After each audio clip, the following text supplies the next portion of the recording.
The camps, there are 7 camps in the eastern side of Nepal that host about 100,000 Bhutanese.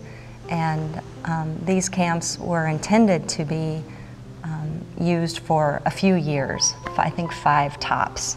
And now 20 years later, there's still people there and populations are growing. There's been children that have been born there and they know nothing different. The houses are very close together. There's no electricity, no plumbing. The huts are made out of bamboo. Originally they had thatched roofs and some of those have been replaced with blue tarps. For privacy, they paste up newspaper on the inside with like flour and water so that they have some type of privacy and a little bit of protection from the elements, and it's not an easy life. The other challenges in the camp was not only housing and getting food and things like that, but there were strict regulations for them. They could not go outside of the camp to work. They were not allowed to try to better their situation. And so they were in a prison, essentially.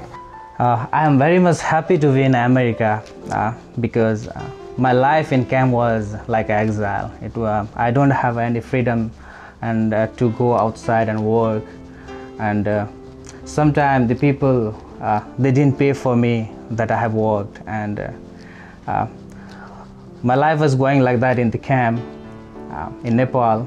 And when I heard about process to be settled in the third country, so I was very much happy to get a sign and do a paperwork for the America, and now I'm here by process of 12 months. I'm here in America, and I'm happy here. It's always very difficult when a family arrives for them. Some have varying degrees of English, and some can understand a little bit. All of them struggle to some degree with the language. That is the #1 issue because that ripples through every aspect of their life. So that is a concern in medical care, in schooling, in finding a job, in dealing with their landlord. So that's the biggest issue and the biggest hurdle most of them encounter. But as time passed, we made many friends, and a friend started coming and they sponsor us for everything we needed here. We came with only 4 bags, just handbag. But when you get into the apartment, everything was set up. Everything, all furnitures, utensils, TV, shelf, bed, everything was set up. It's ready to go. It's like already managed everything. So I'm very much excited about that by seeing, and I never expect, oh, like American people are such a helpful. We never had such of experience in our life. Even if that in Nepali people to Nepali people, we never had a system like that way to help. But not knowing each other's, they are doing such a good job with us. It's like a humankind is perfect love. I thank God that He knows our learning curve and is extremely patient, because when we signed up for this, we thought 90-day to a year commitment, 1 family, done. We did our service project, check it off.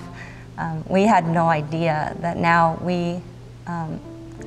there's about 200 plus Bhutanese in Madison. We know about 85% of them, and we interact with them on varying levels.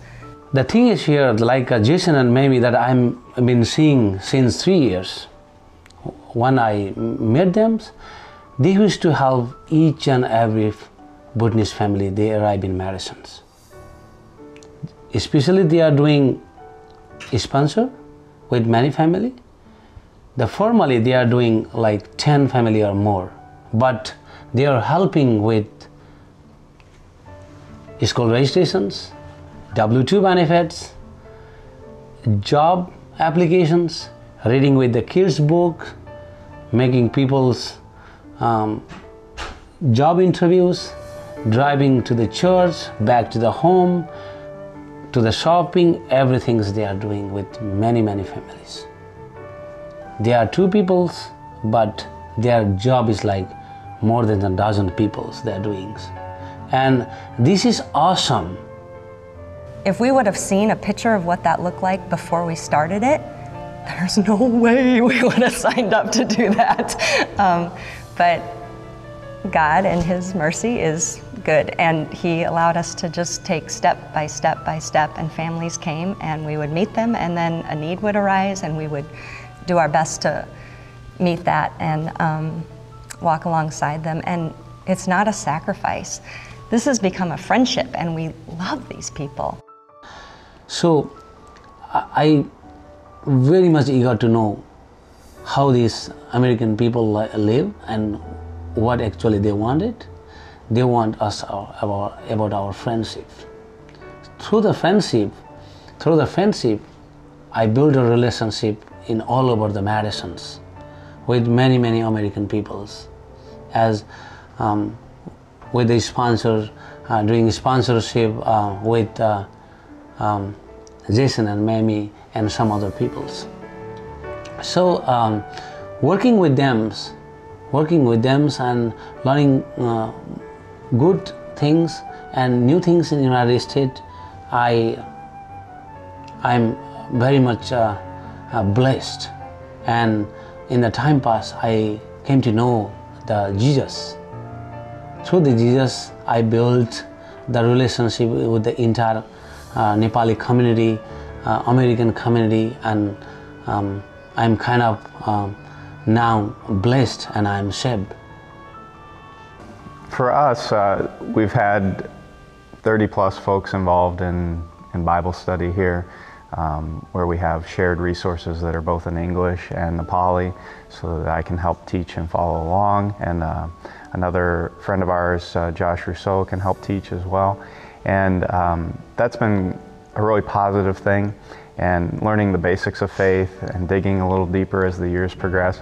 The next big step for us is really focusing on disciple making and working with those Bhutanese who we've known for years now and have studied the Bible together, and helping them to share that faith then with others in their community. There's a great need in the Bhutanese community in Madison to share with the Hindu people what it means to be a Christian and the truth about the Bible and Jesus, and to empower them and give them the tools and the understanding that they can do that, so that it doesn't just emanate from here in this church and from me and other Americans, but that they can share that with their own community and family, and that it can grow from there. In Bibles, I found a very good things. With the Bibles, I learned many things. I changed my life, I changed my character, I changed my everything.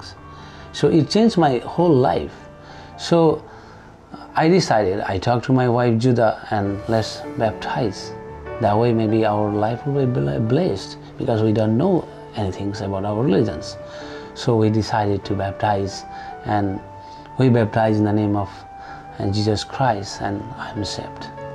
Along those same lines, as far as seeing the fruits of trying to be a good example, now we see the Christian Bhutanese being active in their community. They're actively trying to support and help the other families. They're surrounding them, even the Hindu families, through difficult times like funerals and other events that are difficult for the community as a whole. What I hope is in a few years that we're not called to do the busyness, the details. It's more we're just called to be at weddings and graduations and Easter dinner. So that's what my hope is next, is that they are fully self-sustaining and that they are confident to walk through this new place that they can call home.